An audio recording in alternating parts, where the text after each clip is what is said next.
today we have Larry Zimmerman, who is the Secretary of Veterans Affairs for the state of South Dakota, with us. And we're really, really pleased to have you with us on the broadcast today, Larry.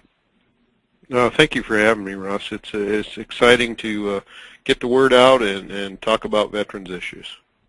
Mm-hmm. You know, probably one of the questions that's going to come up is, what prompted you to, accept your current role as Secretary of Veterans Affairs for the state of South Dakota? What were the things that led to that, I guess? Well, a little bit of history. I mean, I'm a South Dakota resident, born and raised in Belle Fourche, but did 35 years in the post office. But I had done active duty.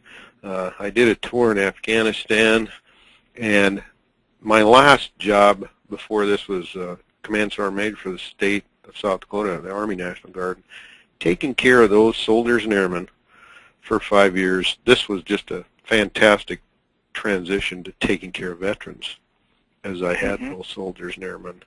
And so it was just a great transition and an exciting place to be. Mm-hmm. So you're appointed, is that correct, by the governor of the state?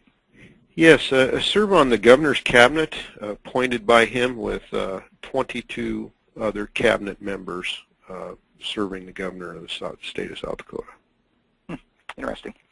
So, there's always surprises that take place, I think, when you take on something new like you've had. And we go into a lot of times with perceptions about what the position's going to entail, and then all kinds of surprises pop up. Has there been any surprises, that you've had, or what maybe surprised you the most going into this role?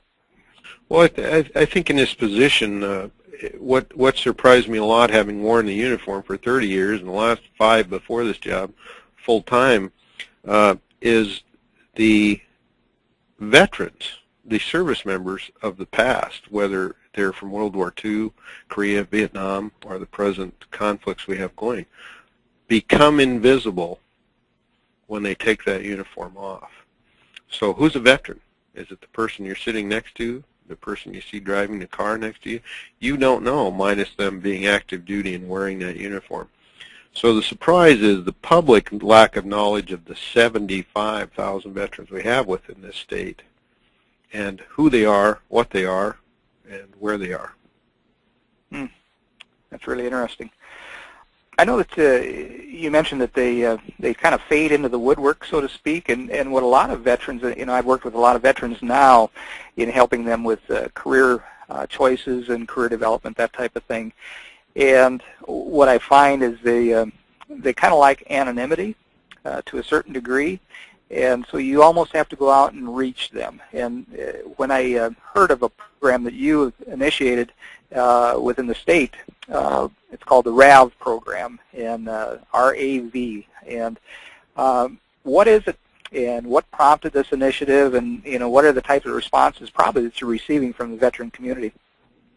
Well, the exciting thing is Operation RAV. I gave it a military flavor, reaching all veterans. What's interesting about this is it's going to reach out to and try to have eye-to-eye contact or a phone conversation with 75,000 veterans. And what prompted it was I have estimated numbers of veterans within the borders of South Dakota. I have lists with all veteran service organizations, the VA, my department, but no one has an all-inclusive list, and no one, through outreach events and stand-downs, veterans have always been expected to and or invited to come in and see someone.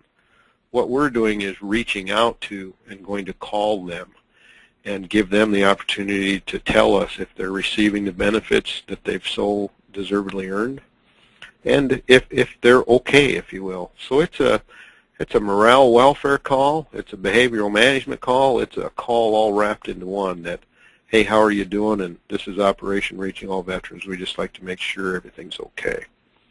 So the difference is, instead of sitting at a table, which we'll have some outreach events, we're going to have eye-to-eye contact and line them off of a list that we have contacted them. I think, with that, I think that call would probably include a big thank you as well. I have a very hard time speaking with any veteran without ending the conversation or beginning it if I know they're a veteran. Thank you for your service. You know, it's a 1% deal. 1% of the population steps up, raises their right hand, and decides to serve for whatever reason. And so they do deserve that. Thank you. Yeah, I agree. You know, a lot of times with our efforts here at Directional Motivation and also with Client Staffing Solutions, our other company, people say, well, oh, you must be a veteran, you know, to have engaged in the effort that you've had. And I said, no, I'm not a veteran, but I believe that we owe veterans everything. And you know, I'm willing to make that little bit of sacrifice that we do on this side to really make a difference for the veteran community. I'll put in a shameless plug here, Larry, if I can. Last year, 40% of my placements were veterans transitioning back into civilian sector employment. And so helping them, you know, when you talk about a 1% or 2% populace out there, we're pretty proud of the fact that we're able to do, you know, 40% of our placements were veterans. And I think that, well, just warms our heart to be able to do that, to be honest with you. And you know, in saying that, Russ, the unemployment rate for veterans in the state of South Dakota is lower than most of the nation, but it's still a factor. And you know, I personally, and it was a shameless plug, if you will, but you know, if the product is good for the veteran, I don't mind it being plugged and said. And just like your book, Deployment to Employment, I've read that. That can help a veteran understand taking their military experience, turning it into words and statements that are truth of what they've done and into the civilian sector, so the civilians can understand what kind of experience they're getting from that veteran. And the military experience is key because that's taught leadership and everything, but how they write it, again, your book explained that very well for the service member to be able to find employment and explain what his duties or her duties were in civilian terms so the employer can understand it. I don't know if you're aware of this, Larry, but I've seen it published now that 1 out of every 600 human resource persons are veterans. And when you think about them being the first line of contact within companies, it's no wonder that veterans probably struggle in that initial interaction with a company because both sides are kind of at a point where they don't understand one another. Would you say that's probably part of our problem? You know, I think so. And again, you go back to the 1%, that are veterans. You got 99% that might not be. But employers, I think, you know, even as a state, we have 994 veterans working for us presently in our state. We can always use more. Their experience is vast from their military experience. So I think I worked 35 years in the post office, and we were a large employer of veterans across the nation. But it takes a special look, and people have to understand what a veteran is, along with the veteran understanding what he or she might have to change going into the civilian side of things. I know one of the things that we're really trying to do is bring education to the table. That meaning educating veterans to the value that they bring, and like you mentioned, you know, with the book and that type of thing, how to communicate the experience that they've had, how to put it into civilian terms that civilians can understand. And then working the other side of the equation is working with employers on how to communicate with veterans, to bring out the things in the conversation that can be of value, and to also understand them and how they're going to maybe respond in work environments, and how to take and better or to develop a better rapport with them in a work environment that can to really lead to long-term sustainability of that veteran being an employee of that company. And it's really exciting to get involved in some of the educational side of that. We're working with Bellevue University out of Bellevue, Nebraska right now on strategic initiatives just for that purpose. And so it's very exciting what we're doing. It is. And the veterans, you know, there's a lot of resources out there, but finding that one key resource that helps them and enables them to seek employment and be professional about it is what's needed for a lot of these young veterans that are just coming back and have been back from the latest conflict we've been in. Yeah. So if veterans, Larry, if veterans are in need of assistance, what's the protocol that they should follow, in getting in touch with someone like yourself or with some of the veteran services that are available out there? Well, what I say is we have 62 storefronts out there, if you will, and that's our county and tribal veteran service officers. 6 of the 9 tribes have a service officer, a tribal veteran service officer, and the counties all, by codified law, are mandated to have a county veteran service officer. They are the first contact for our veterans in the storefront, if you will. They can be found at most courthouses throughout the state and the county seats, but also and if you got a pen and are listening, www.vetaffairs.sd.gov.